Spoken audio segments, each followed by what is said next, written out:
You need a vacation, so why not come play in LA?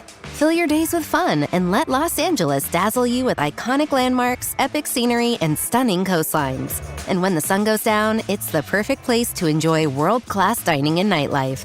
Let play lead the way and soak up all this city has to offer. Start planning your LA getaway now at visitcalifornia.com.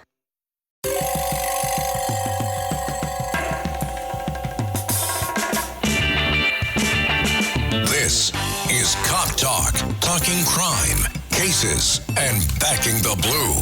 Now, here are your hosts, Captain Ed Mehmet and Detective Kevin Schroeder.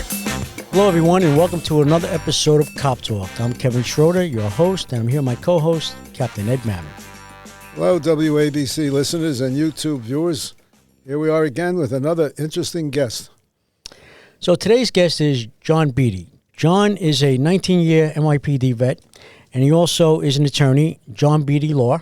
Welcome, John. Thank you very much. Thank you, Captain. Nice to see you guys. Big fan of the show. Thank you, John. So why don't you tell our audience about yourself? So I come from a police family. My dad was not a policeman, but I had many uncles. I have many cousins that were in the NYPD. I came on in October of 1990. My brother-in-law was up in the 3-4, which is where I wanted to desperately go. It was a wild place at the time. There'd been several big shootings up there. And unfortunately, my sister worked with DA Robert Morgenthau's son and made what we would call a contract, and I was sent to Central Park. So I started my career in Central Park.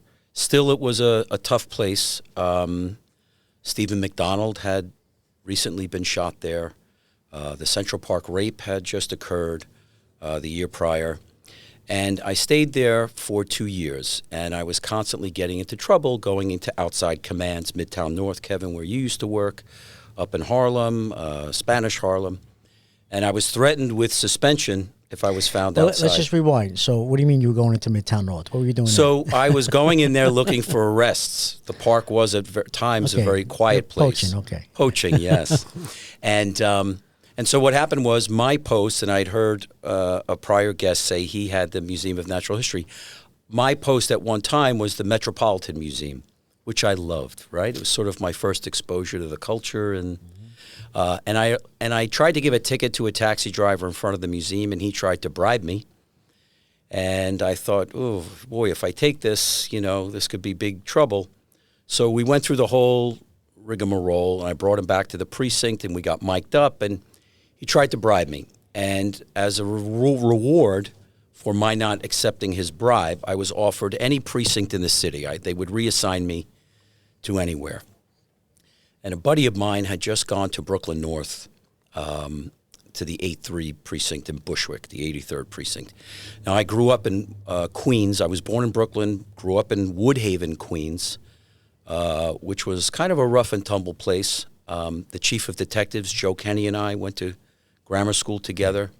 A lot of tough guys, grew up in the Gotti era, a lot of Gambino crime associates, a lot of guys going to jail, a lot of murders, a lot of death. So anyway, I didn't want to work too close to home. And what precinct was that, Woodhaven? What precinct? 102. 102, okay. But also into the 7-5, into East New York, city line. Brooklyn, okay. Right, it borders Brooklyn right there. And so the 8-3 seemed like the perfectly logical spot.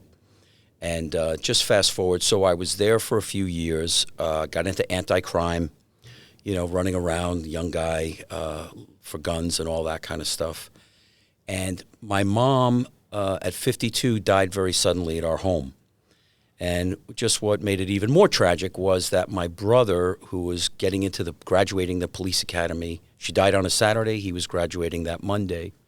He was home with her, with another young recruit whose own mom had passed away similarly. So it was just a terrible scene. At the funeral, everybody from my precinct came locally, and one of the chiefs, who, unbeknownst to me, was my mom's cousin, had just retired as the chief of personnel. And, of course, he was kind enough to say, "Kid, is there anything I can do for you?" And I asked to go to the mounted unit. And Joe Esposito, who was the chief of department, right, famous Joe, great man, he pulled me in his office. He said, "You'll be back. You're a crime fighter." What was the chief's name of personnel? I didn't even want to say it, if that's okay, because it involved some movement. I'll tell you off the air. Okay. And he's a gentleman. He was always a gentleman to me. And he said, I don't understand why you never asked me for this before. And I said, I didn't even know who you were. You know, when you're a young guy, you don't know who the upper echelon are all the time. So I went to Mounted. I got promoted out of Mounted after a few years. I made sergeant in 1998.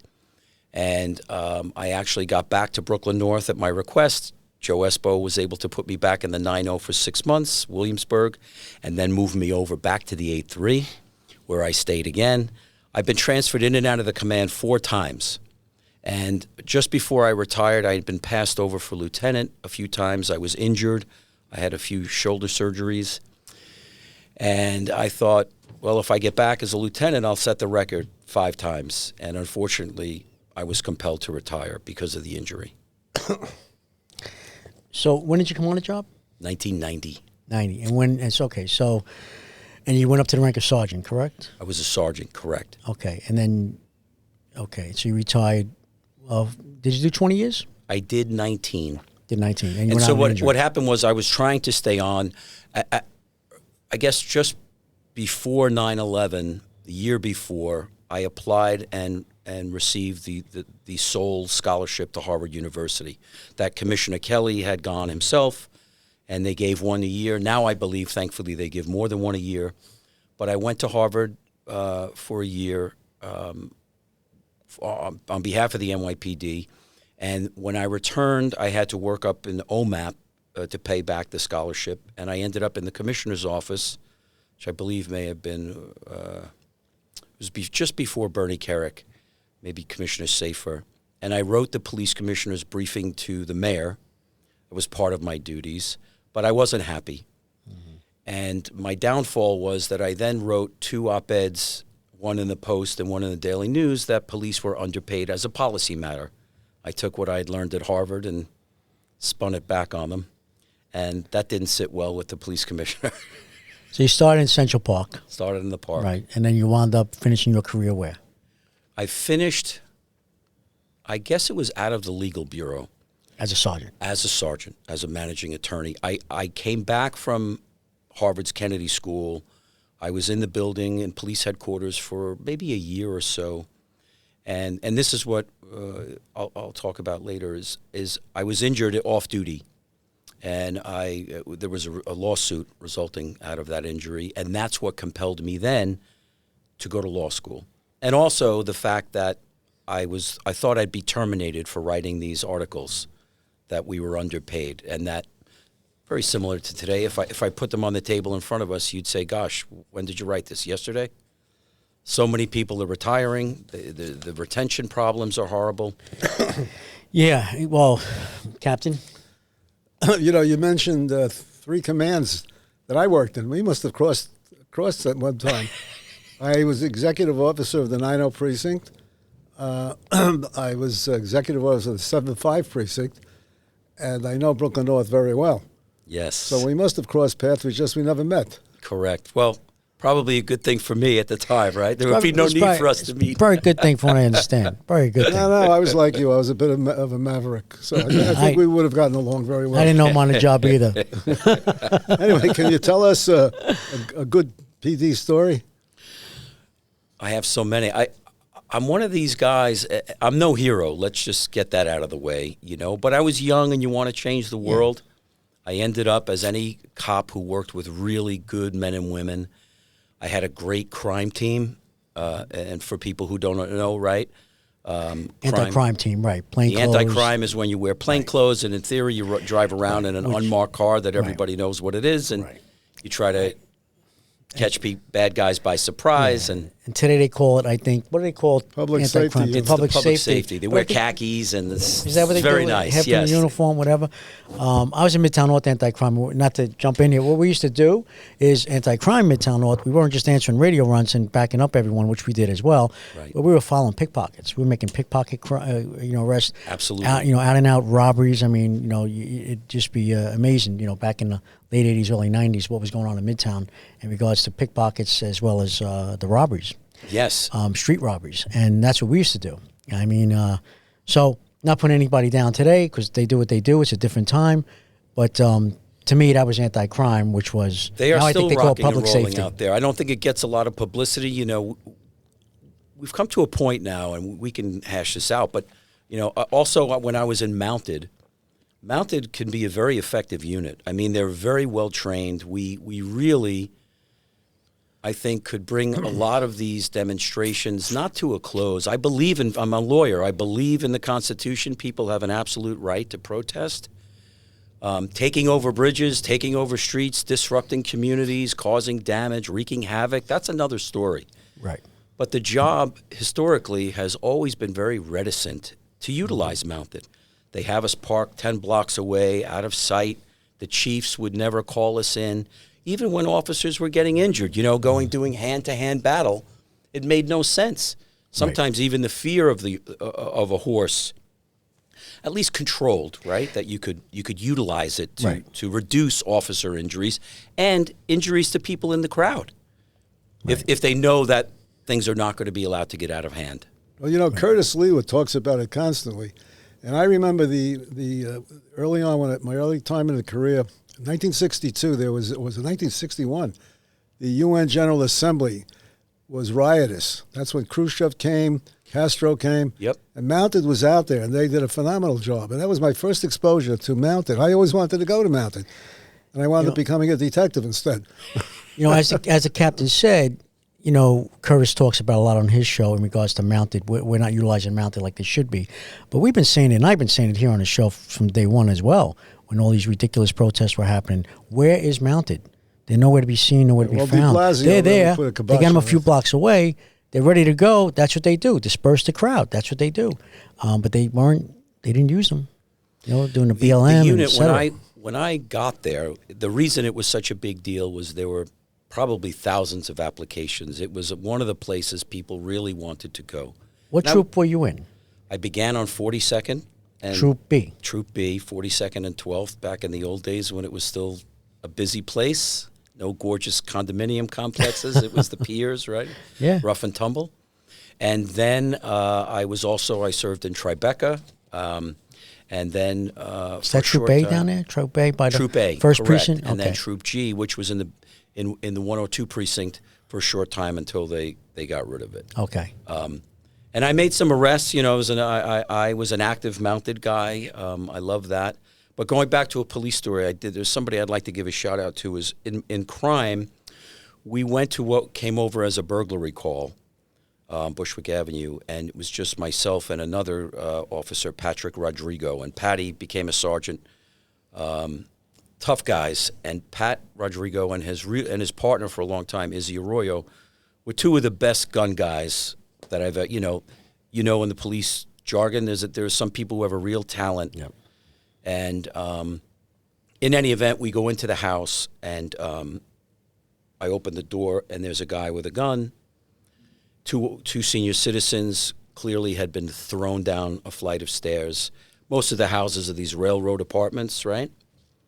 And so two guys split up, and guy goes in the back, and the guy I chased into a rear bedroom was an absolute monster. He was 6 foot, whatever. He was on New York One News, because somebody go back and look at the footage. He was a huge guy. The other guy ran down to the basement. And the guy I chased, and back then I was a little skinny, wiry guy, was kicking out the back window. It had a security gate, and he was trying to kick his way out, and he couldn't. And I had him at gunpoint. But all the time, I was always conscious, even back then, of having a bad shooting. With a DA, the Brooklyn DAs were legendary as well, even after Liz Holtzman, about prosecuting police officers. So it was always in the back of my mind. And in any event, the guy jumped off the window and jumped on me, and we fought over my gun. And I would credit Pat Rodrigo for coming back into the room and helping me subdue this guy after a pretty vicious brawl. Turns out this guy had been in Attica for 7 years, had just been released less than a week prior. He was in for another home invasion. He comes home back to Brooklyn, goes to a funeral or a wake, and someone says, hey, I think I know a spot that's got some money. And it was an old woman's house. They thought her son was involved in the drug trade and there might be money. The old man died shortly after. But Pat Rodrigo, I think, honestly, that's probably the closest. I'd never been in a shooting. The team made dozens of gun arrests. But we talked a little bit earlier, if we're going to talk about the Detective Bureau. Right. I have the utmost respect, really, for the detectives. I was this cop, like Barney Miller, the cop, the white shield, who used to go up to the squad all the time. That was me. Mike Zeller, Chris Monzert, Dominic Vassatoro, Kevin McKeon, Redbeard, tough guys, really genuine, caring people, ahead of their time, I always thought. I had a great deal of respect for them. But the schedule for detectives was atrocious. Right. It was very difficult. Home life, if you made an arrest. Right. It And back then, too, grade wasn't given out like it is today. And a lot of those guys retired third grade, and most of those guys should have retired first grade. So I'll tell you, in the article that I wrote, I think in the Daily News, one of the things I wrote was another detective there, Jack Goggin, Joe Roman. Many of these guys are dead from 9/11 cancer. He was working in a shop, let's say it was the Gap at night. Now here's a guy in Brooklyn North investigating homicides in the daytime. And at night, he doesn't make enough money. He's got to go put on a blue jacket and stand at the door trying to catch shoplifters. And I thought that was another detective, I won't mention his name, had a lawn mowing business. And he was mowing lawns of Suffolk and Nassau police officers in his off time when he would come to Brooklyn North and investigate homicides and very terrible crimes. And I thought, boy, no wonder, there's a talent. There's the drain, right? That's why the talent is leaving. Why would they stay? So anyway, shout out to the A3. It's a very, very tight command. It always has been. There's a reunion coming up, and there's a couple of guys that are facing some very severe health consequences like they are in every command and every detective squad in the NYPD and elsewhere. Cap. You mentioned anti-crime. Anti-crime began in 1972. At the time it began, I was a sergeant in the Brooklyn 10th District Robbery Squad. And some chief said, why are we calling it anti-crime? Is there anything else you can call it? My family used to say, aren't all police officers supposed to be anti-crime? ACU. Yeah. Anyway, what made you go to law school? So I was I was a motorcycle rider, not one of these young guys racing around. I had a nice cruiser, Indian type motorcycle, and I was in an accident on 7th Avenue approaching the first precinct down towards Tribeca, and I broke my leg pretty badly. Had surgery at Bellevue and a plate and screws, and I really thought there was a chance that I could lose my job, that I could be pushed out. And I worked very hard to get back into shape. But I thought, geez, the guys who created this, it was a hole in the road. Turns out I did my own investigation. I didn't even know a lawyer. I hired Mike Daly. His brother-in-law was a lawyer in Howard Beach, and I hired him. And the two of us put together that they'd known about this for a long time, kept talking about trying to fix it. No one ever fixed it. And sure enough, at that time, by the time it came to trial, 9/11 had happened the year prior. I had returned from Harvard. I was about to get promoted to lieutenant. So you couldn't ask for a better time to be in front of a jury because we all know there are times when, as a police officer, we're not the most popular folks in the city. And so the case resolved, thankfully, and I went on with my life. But I thought, it was scary when the commissioner called me and said, you might lose your job. I was with Chief Ali, the chief of detectives at the time. He was a gentleman. But there was a real feeling that because I wrote without authorization from the police department that I could be terminated. And there was a time where the administration, Mayor Giuliani and others, their policy was, well, fire him and let him sue to get his job back. But that's a major deal. to take someone's livelihood after putting in all that effort was a problem, and I was nervous. So I decided to go to law school, and I was accepted to several schools, but I elected to go to Fordham in Lincoln Center because they had a program at night. So I worked for the NYPD during the day and graduated Fordham with honors. So it was a great. I can't say enough great things about it. It's a great institution. This National Foster Care Month, Marine Toys for Tots is providing hope to children who need it most. Staff Sergeant James Caldwell, who grew up in foster care himself, shares that while handing out gifts at a Toys for Tots distribution event, a little girl looked up at him, reached into her bag, pulled out a stuffed animal and said, "Someone needs to make sure you get a toy too." That simple gesture embodies the heart of Marine Toys for Tots, ensuring every child, including those in foster care, experiences the kindness that can transform their future. Visit toysfortots.org today. I already love same-day delivery with Shipt, but it's so much better since I signed up for Target's Circle 360. Why? Because I no longer pay price markups from the majority of stores through Shipt. Only a handful of alcohol retailers and items don't count. That means no markups on groceries, pet food, even home goods and makeup. So to recap, I have more time to catch up on life while someone shops for me, and I spend less. It's a win-win. Order now at shipt.com/360. Terms apply. Choice Hotels get you more for your money so you can maximize any road trip. Like with the road trippers we see here in their natural habitat, the breakfast area at a Comfort Inn. Here's a dad teaching his son how to make waffles, fluffy golden waffles. There's a mom making sure her daughter eats some fruit to avoid the "I'm hungry" from the back seat. And a sibling standoff over the last muffin. This is the cycle of vacation maximizationing in all its glory. Check into more. Book direct at choicehotels.com. If you work as a manufacturing facilities engineer, installing a new piece of equipment can be as complex as the machinery itself. From prep work to alignment and testing, it's your team's job to put it all together.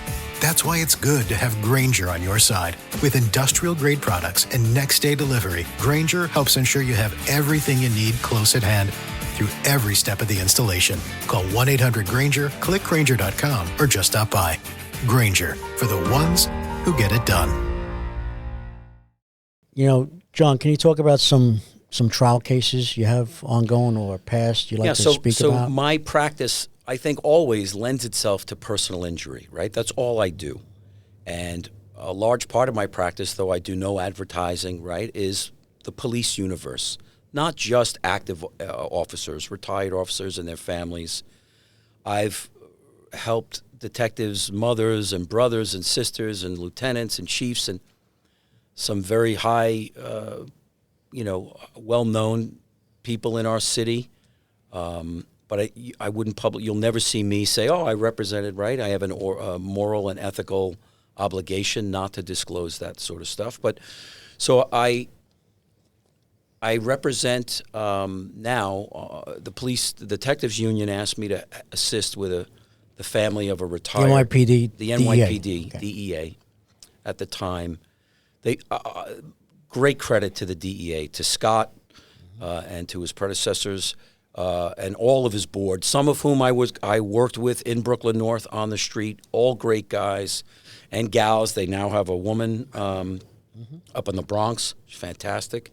They're very forward-thinking, but their motto, they never forget, right? Like a Marine, they just never forget. And they had a retired detective whose daughter was tragically murdered up in Orange County. He was Dennis McDonald. A year after he retired, he passed away. And his daughter was murdered allegedly by her boyfriend. And it turns out, it's an interesting case, and I can only disclose so much of it, but the district attorney now was at one time a criminal defense attorney. Mm-hmm. And we believe that a piece to the homicide came into his office and offered to give information. And the DA, then the lawyer, took some steps to work out a deal. And there's a lot of other stuff, but he went to bat for the guy. And then he was elected DA and never recused himself. And so the family for 15 years has suffered, right? Maybe the case could have been solved 15 years ago. The perpetrator was recently arrested. I say the work of the state troopers involved. The DEA went to bat as well. They went up and handed out flyers and got involved. An arrest has been made, and there's going to be a trial in January 2025. So I represent that family, just their interests. They're not looking for money, but the goal is to get to the bottom of the investigation. Right. And I'll note, the second highest ranking guy in the Orange County District Attorney's Office, it's District Attorney David Hoovler, who is a real, pro-police on paper. Mm-hmm. His second in command was accused. I accused him, as the others, of failing to recuse themselves. He ended up getting accused also in a bribery matter in the last 2 months. And I'd say maybe about a month and a half ago, the FBI executed a warrant at his home. And the second time they went back, he shot it out with the FBI and the state police. And then, at least according to what I've heard, took his own life. And so that's the Orange County District Attorney's Office. So in that instance, it's not a personal injury case, but who can be more injured than the family of a homicide victim, especially an NYPD family? Right. And I know at one time, Detective Dennis McDonald, the father of the girl who was killed, worked in Midtown North Detective Squad. Yes, yes. So, and if I may, just touch on one other topic. There's a bill before the governor. It's called the Grieving Families Act. And I don't want to get too much into it, but basically, most people don't know when they talk about tort reform, most people don't understand that the life of someone who's retired or the life of a child is worth almost nothing in New York State. New York and Alabama are the only two states, if you can believe it, that don't compensate families for the emotional loss of a loved one. So again, if you have a child that's on the job or old enough and you don't support them anymore and something happens, your broken heart, it means nothing under the law. Nothing. And so the reason I bring it up is I represented a detective's family in a personal injury case. His mother was a vibrant woman. She tripped and fell and suffered a brain injury and tragically passed. And I had to explain to to multiple detectives, some of, in the family. And I had to say to them, I understand it's the most preposterous thing, but your mother was retired, even though she volunteered and she drove and she helped the kids. Her life under the law, as it stands in New York today, is worth literally almost nothing. It's a pecuniary formula. Doesn't the same thing apply to disabled children and other Absolutely. people? The theory is that they have no earning capacity or they have no worth. Absolutely. And quite frankly, it affects the people who need it the most, the disabled community. I think, Kevin, I don't need to tell you this if you're going to get into Arms Wide Open and all the work that you have done, and a huge shout out to you. It's how kind of we got to know each other pretty well. Yeah, true. Is you and Stephen and the work you do for the foundation and helping. I am injury counsel to the NYPD's Foundation for Developmentally Disabled Children, started by Merritt Riley, the PBA trustee of Manhattan South, who's a phenomenal human being, and my cousin Dan Sprague, retired detective who was a pipe major in the band, and they do phenomenal work for these families. And they had the foresight to say, there's so many parents out there, and if you're listening and you have a child, and you don't need to work for the NYPD, they've broadened it now where they'll help any family. They work for the city. If you have a child on the spectrum or you don't know who to turn to or what to do, or I've helped families with birth injuries. I mean, there's a lot of information out there. So if you're listening to this, reach out to Arms Wide Open.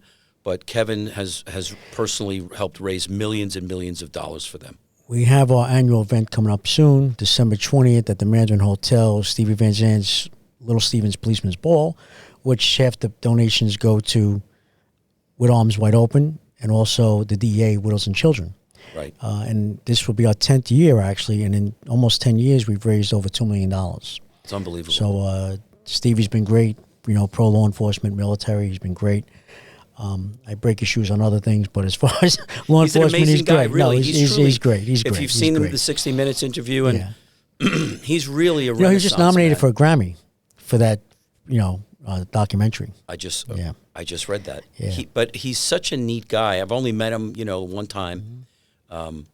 But he's really, and then that's the greatest story ever of how you and he Yeah, yeah, got together. exactly. True. Interesting story.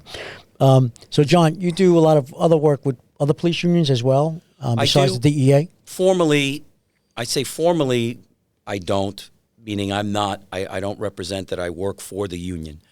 But I represent so many members of the Lieutenants Benevolent Association. Again, John Beatty, Lou Turco. No relation, right, Beattie? No John relation Beattie. to that John Beatty, handsome guy. I wish I was. But again, and I'm not disparaging the union leaders from when we came on.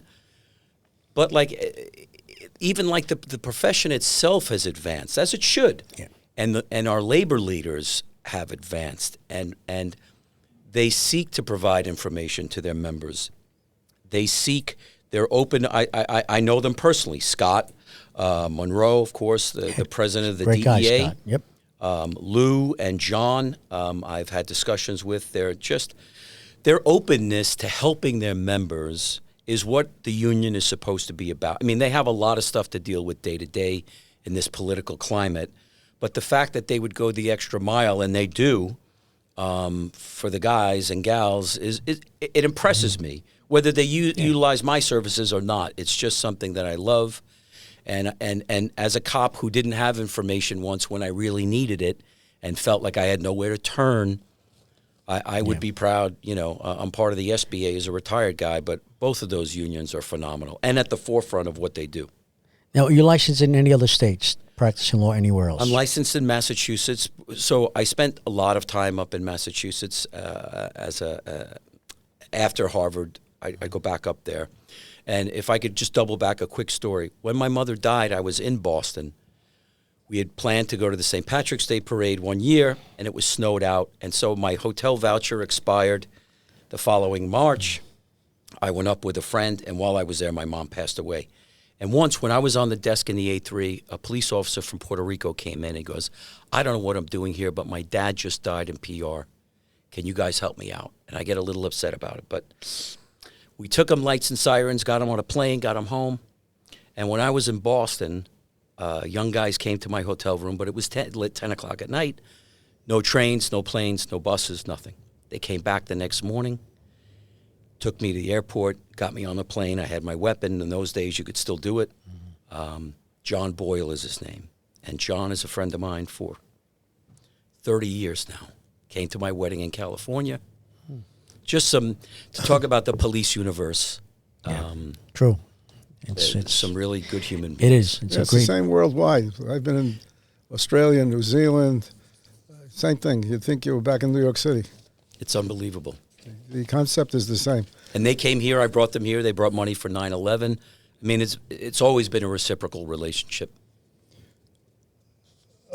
What's your thoughts about what's going on today with the New York City Police Department and law enforcement in general? It's funny. I love when you ask this question, and I think, Joy, what would I say if I was ever asked? To your point about policing internationally. So I had joined, as a young guy, the International Police Association, which in essence, right, is cops from all over the world come to New York on holiday with their families, and we take them around, and we show them around, and then they reciprocate. Right. And it's true. Wherever I have been to almost 30 countries. I love to travel. And I found that it's the same everywhere, right? This is a thankless profession a lot of times. It's the people that you meet are amazing, the things you get to do are amazing, but you are tasked with almost an insurmountable assignment, right? We can't be everything. We're not the cure for what's going on. We didn't create these situations. We're triaging things. I mean, look at cops today. When I came on the job, right, we used to give psychological first aid. If someone was shot on the ground, I'd say, hey, hang in there, buddy. I can hear the sirens coming. Now you've got officers coming back from war, from combat, who are triaging, tourniqueting, Narcaning, using potato chip bags to close gunshot wounds right there on the street. And yet, the police can't seem to get a leg up with the public, right? You remember walking out of 9/11? I never forget it. Walking out of the pile, people lined up on the West Side Highway, right, for 2 blocks. Very true. I thought, boy, this ain't going to last. That's what I said. It wouldn't last. And it didn't. Right. And I understand. Look, I believe Harvard is Harvard, and whatever you want to say about them. But I will say I met some very quality people there in my class, military guys, law enforcement from all over the world. One of the guys was a professor, was a Metropolitan Bobby, right? He was over from London PD. And he had a saying that was, identify a problem and fix it, right? We have a problem. We have a problem with immigration. We have a problem with immigration and crime, right? The correlation of those two things.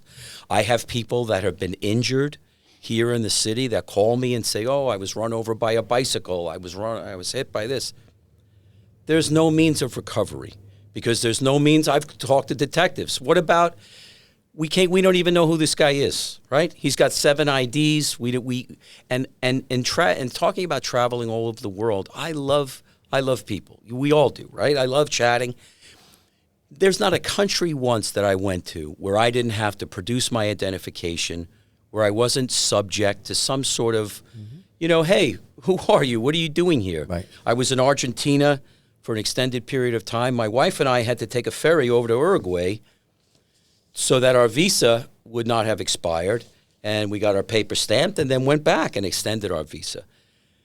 Today, there's just this and you know this better than me, right? Kathy Hansen was on the job, her husband dying of 9/11 cancer. I can tell you, and I'm just one guy from one precinct, I know 100 people personally, more, probably hundreds, that have been affected in some way by 9/11 illnesses.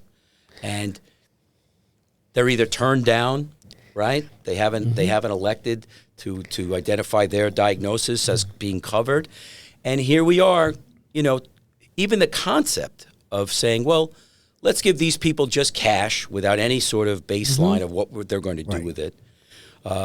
Let's give them ID cards. Let's give driver's license. Let's just, we have to know in our sovereign nation who's coming in. And I welcome my grandpa, right? Do we all not come from immigrant families? But they came in through Ellis Island. Right. And they say, well, if you're coming here to say I'm in danger, go to the port of entry. State your case. Right. And, I mean, clearly, on the federal level, the immigration system is broken. On the local level, it's broken.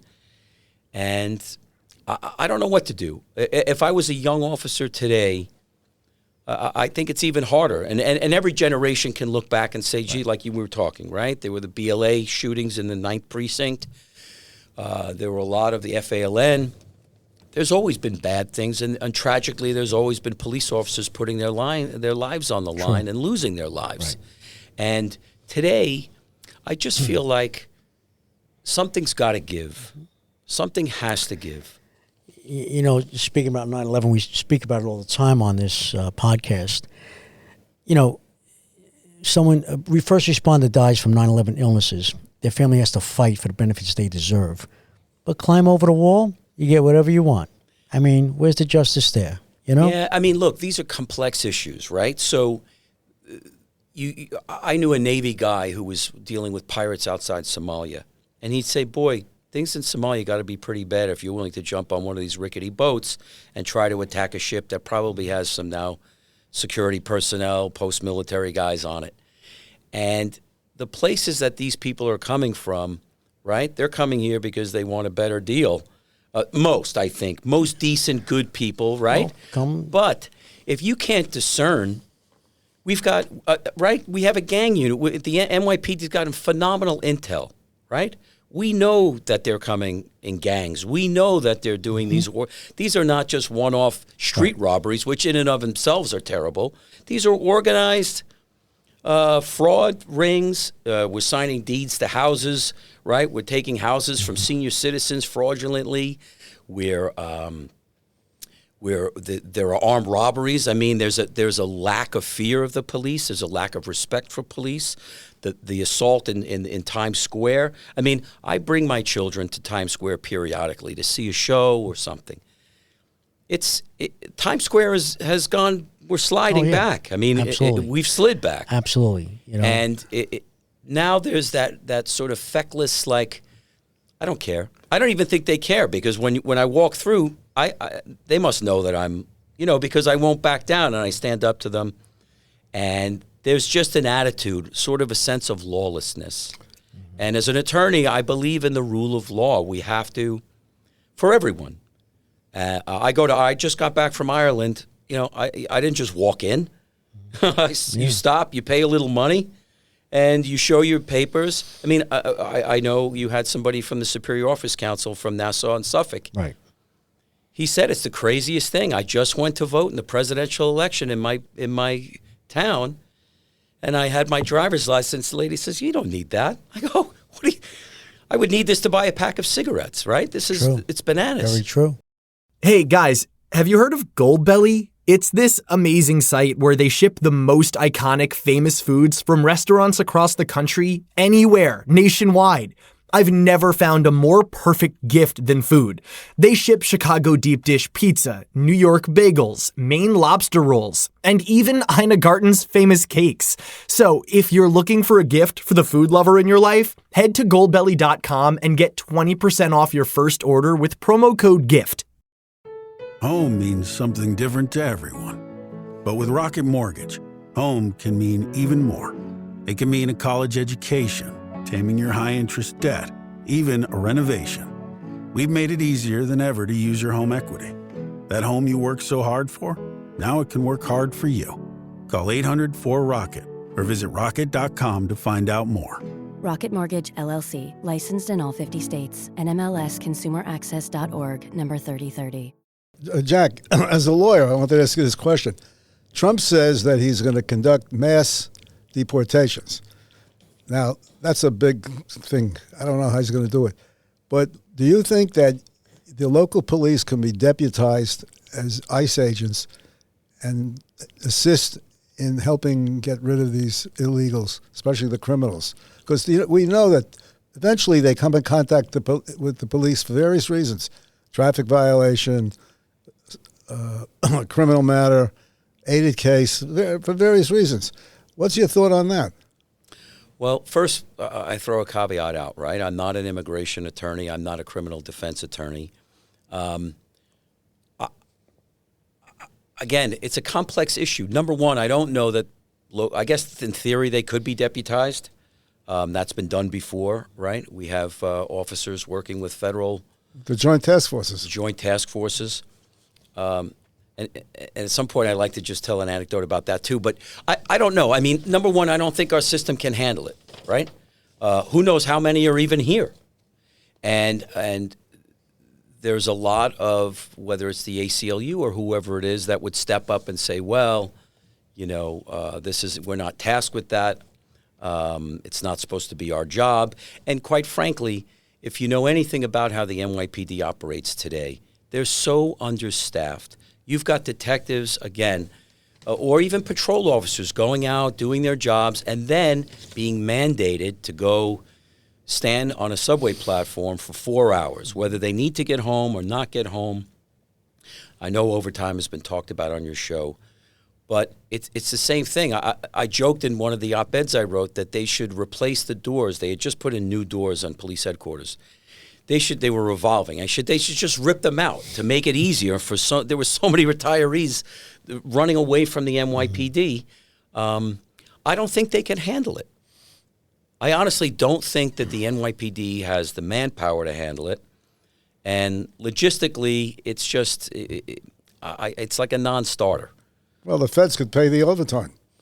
Well, then you might see some interest, but I think it's just going to cause a tremendous, again, I don't know. I believe from what I've read on my personal time, there are these issues about maybe using other nations. And then there are other, Italy has begun, they're getting a lot of people from Albania and these African countries where they're saying, wait, how about we stop everybody in Albania, set them up there, and then have Albania review their applications before they get here, right? That can stem the tide.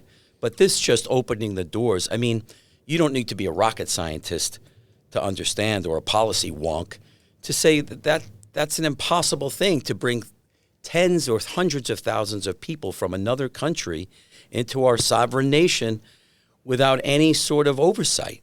It's crazy. Well, we had the local director of ICE here some time ago, and he said his hands are tied because what was once an executive order has now been codified into law in New York City, where the police department cannot get involved in any way with immigration matters. Now, in my time, when we suspected someone who was here illegally, we would hold them and call the INS, which was then the Immigration Naturalization Service, and they would come and pick the guy up, and we'd never see them again. That changed with Koch. Koch issued an executive order saying the police will no longer get involved in immigration matters. And de Blasio, to his discredit, introduces a law to codify what was once executive order. So we're stuck. Right now, we can't, when I say we, the police can do nothing. And the ICE director here, he was absolutely frustrated. Yeah, and to that point, and who's stuck dealing with this for the most part?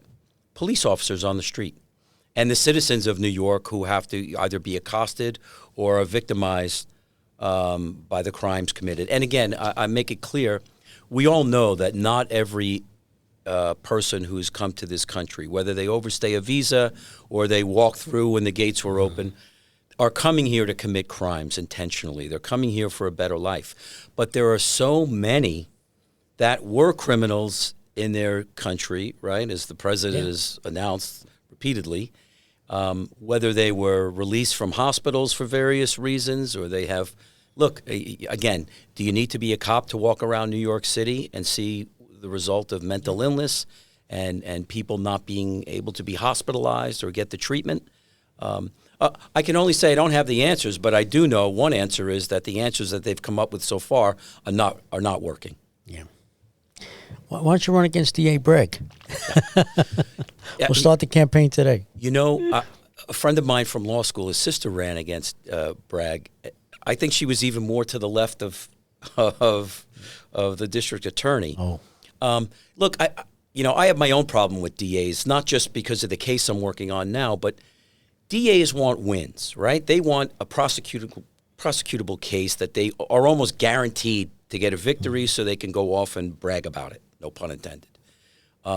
Many times with police officers, if you know this, even where the officer, and I think I was a fairly articulate guy, you would chase a guy with a gun, think this is it. You got your gun out, you're rolling around, and then you go down to the Brooklyn DA's office and they DP it. They decline to prosecute the case. And you're like, what am I doing, right? What is this for? And somebody say, don't worry, kid, you'll get him the next time. He's going to do it again. The system's imperfect. Yeah. Right, yeah. I mean, you still got your number in your overtime, but still. Correct. As a DP, As an officer, which is not good. It. Right, exactly. Fundraising. I know you've been involved, and we touched on fundraising before with Arms Wide Open. Right. Any other foundations you're involved in? Predominantly, it's Arms Wide Open. I like to support the Little Stephen. And you do. I mean, and I do. Very small. Let's touch on that. So, how's the guitar going? So, Cap, we had a golf fundraiser. Golf outing. And golf outing fundraiser. Little Stephen's Policeman's golf outing. Correct. It was our second annual. But our first annual, about a year ago, Stevie signed, autographed 2 guitars. And one of them, John Beatty, Jack Beattie, purchased. Great. It's up to you if you want to say it's up to you. But it wasn't cheap, And I think Stevie and you are going to get together for dinner soon. We'll have between your schedule and his schedule. He's a busy man, and I said I really, truly, I would love to sit with him for a little bit. And he spoke. And look, here's a guy. He has the deserved wealth to live anywhere he wants. He's a New York guy. He's a Jersey guy, right? He commented, and he's like, "Look, I'm a pretty open-minded guy, right? He's an artist." And he said, I see a difference. I see a difference in our city. Yeah. And the question is, I came up, right? We grew up in the 70s, rough and tumble, graffiti. I showed my kids pictures of what a subway car used to look like. Their heads exploded. Yeah. I'm worried that we're getting back to that. Without being alarmist, it's like the city smells very much like urine and marijuana. Yeah. And the idea to make marijuana legal, again, what you do in your own home, or if everybody just chewed a gummy, I wouldn't care. But the smell is overwhelming. And I don't think it's good for business. I have a law firm here in Manhattan. My office is down on VC Street. And, it's the same quality of life. If I can just talk about that. I was a cop when the B Cop is Back came around, right? We all recycled the wheel. We got back to people should know their police officer. And if they knew their officer, it would be a wonderful relationship, right? A symbiotic relationship.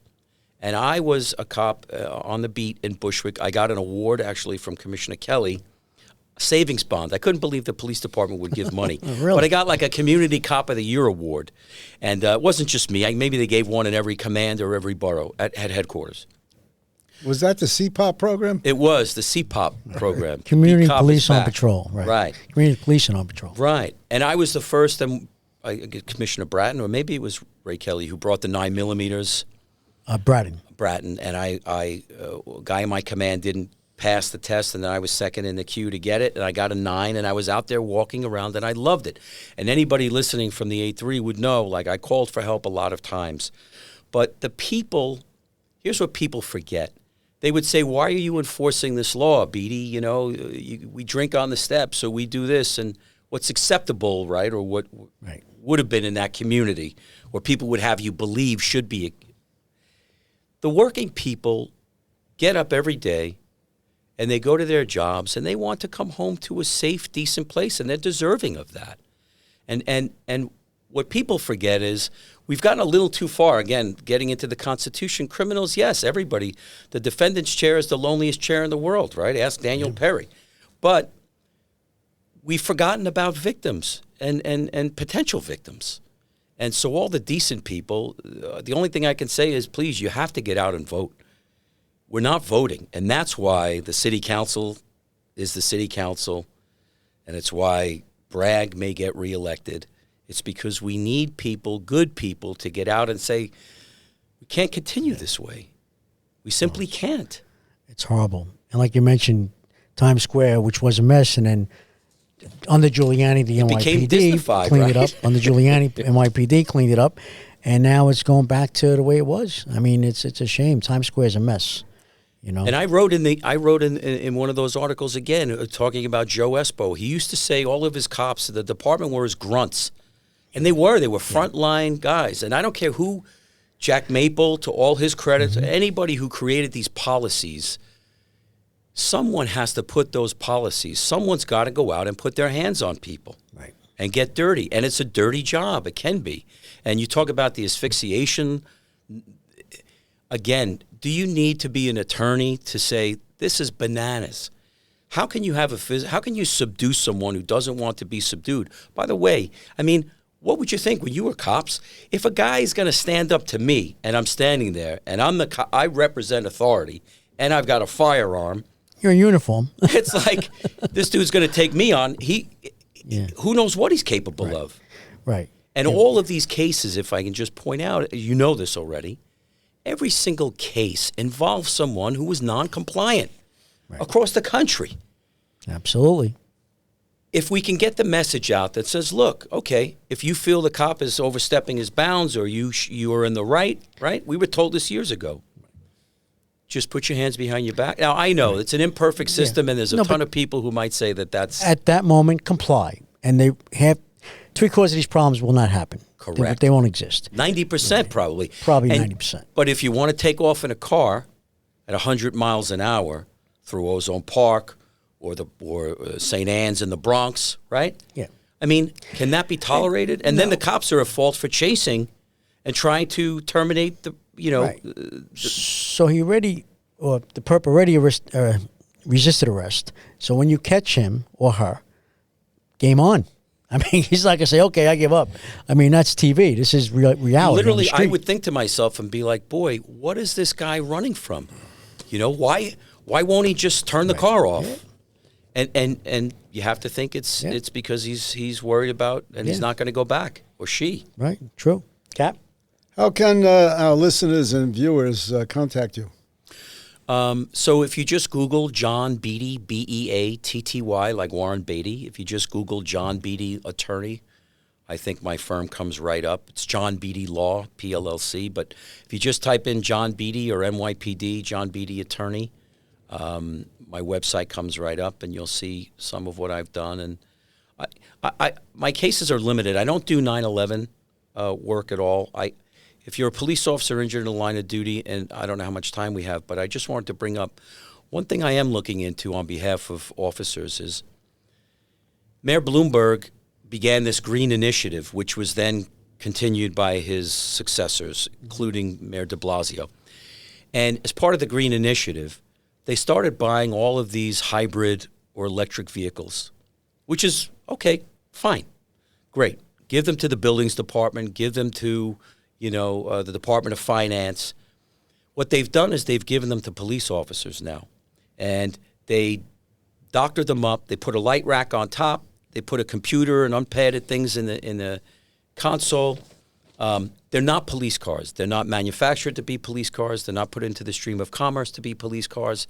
It's putting lipstick on a pig. And what I am finding, I've got millions of dollars for police officers injured in what we call RMP accidents, right? Radio Motor Patrol car accidents.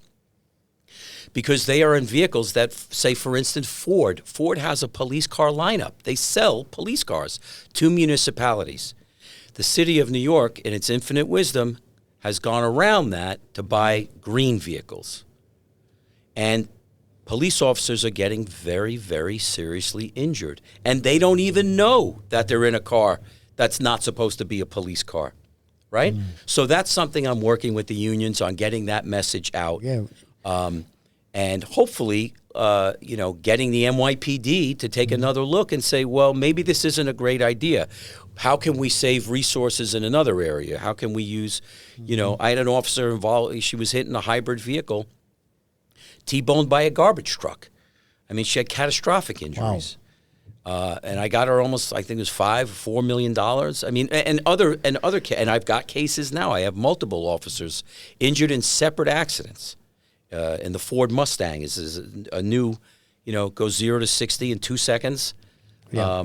It's soundless, right? It makes no sound at all.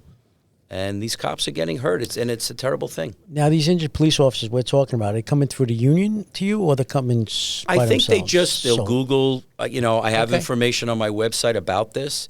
Sometimes they'll go to the union. Sometimes it's word of mouth, right? I've represented a lot of police officers. Yep. Sure have. And they'll say, hey, Frank, who did you go to? Susie, who did you go to? And she'll say, I went with John. And quite frankly, look, there's a lot of fine personal injury lawyers. I think what makes me different from most is I was an investigator, and I handle every case like an investigation. Going back to the anecdote, when I was a young cop, I wanted to be in the FBI, NYPD Joint Bank Robbery Task Force. Just seemed like was something I wanted to do. And I was never afraid. I called the CO of the unit, and I said, could I buy you lunch? And he's like, who is this? He was a lieutenant or a captain. And he met me at John Jay. And I said, what's the secret to investigating bank robberies, He said, it's the secret to investigating anything, right? Who, what, why, where, and when. Are the cameras? Who was there? Talk to them. Separate them. You figure it out. Is there a pattern? So I'm friends with Joey Herbert, right? The Zodiac killer. Yeah. Right? All of these brilliant detectives really share one thing, a great deal of common sense. Right. Common sense, right. And that's what makes a great detective, and that's what makes a great patrol cop. Yeah. Cap, you were a detective, weren't you, before you became a boss? I was a detective for many years. In fact, I worked closely with the FBI's bank robbery task force. There you go. And I learned from them. He got in. There you go. You got in. He didn't take him to lunch either. I was a sergeant at the time, the robbery squad. John, I know it's John, and I call you Jack. Yeah, so many people call, I go by Jack, but my law firm is under John Beatty, and most people outside of the NYPD know me as John. So one more time, your how can people contact you? So you can look my firm up on the interwebs at John Beatty Law in New York, and you can call my office if you'd like. I have a staff and appellate counsel. The number is 212-540-4111. Again? That's 212-540-4111. And my email and all my contact information, my cell phone is 917-797-9520. It's 917 797-9520.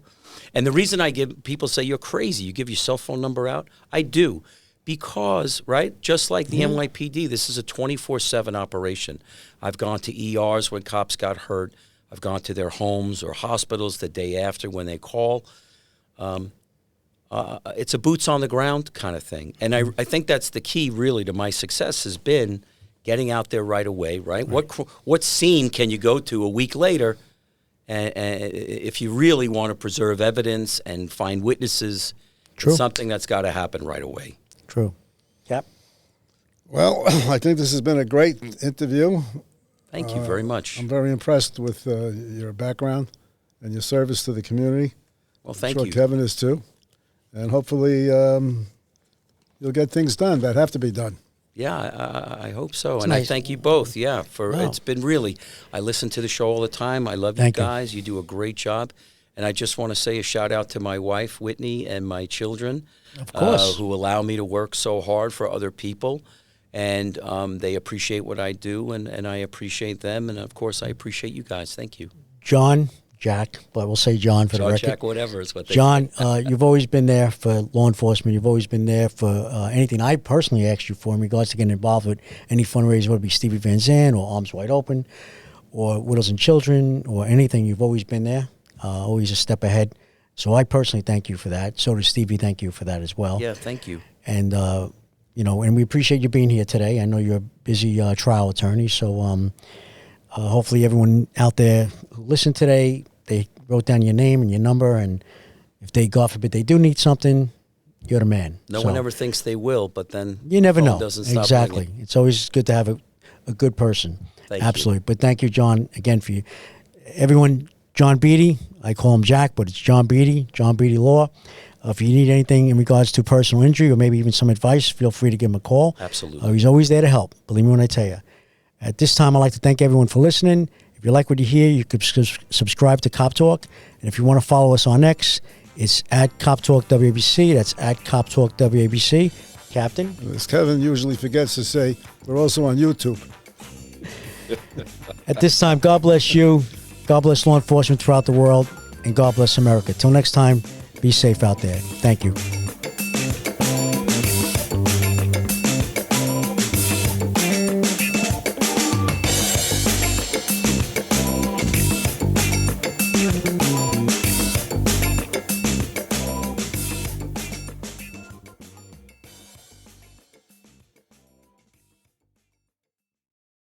Hello, folks. Larry Kudlow here. Pay attention, because China is leading the largest anti-American alliance since World War II. One that's already dumped U.S. bonds, grabbed 43 million acres of our farmland, and is plotting to dethrone the dollar. That's why IRA and 401k savers are protecting their savings with gold. Please go to freegoldguide.com/Kudlow or just call 800-621-3908 for your free gold guide on how to protect your wealth with gold 100% tax-free.